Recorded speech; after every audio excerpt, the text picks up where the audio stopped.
Nakakaiyak na mensahe ng isang nanay para sa kanyang mga anak.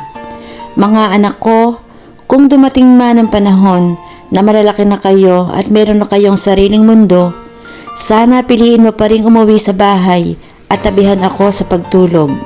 Kung dumating man ang panahon na makisuyo ako sa mga bagay na hindi ko na kayang gawin, sana sundin mo ako. Kung dumating man ang panahon na mabagal na ako maglakad, sana alalayan mo ako sa aking paglalakad. Kung dumating man yung panahon na hirap na akong bigkasin ang mga salita at di ko na masabi ng maayos, sana pilitin mo akong intindihin. Kung dumating man ang panahon na makakalimutin na ako, sana ipaalala mo sa akin ang lahat ng maayos.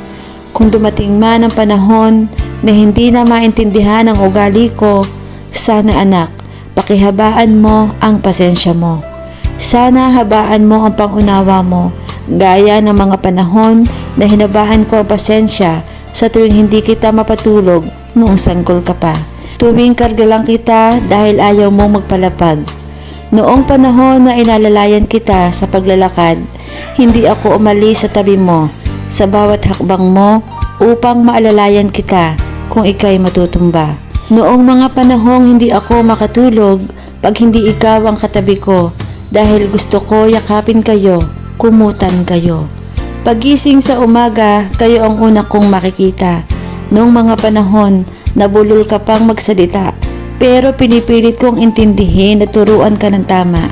Noong mga panahon na ang dami kong ginagawa pero gusto mong makipaglaro, may mga gusto kang kunin na hindi mo kaya. Mga anak, huwag niyo sana kalilimutan lahat ng aking itinuro.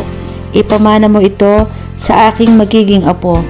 Dumating man ang panahon na wala na ako, lagi mong iisipin na ikaw ang pinakamamahal ko sa buong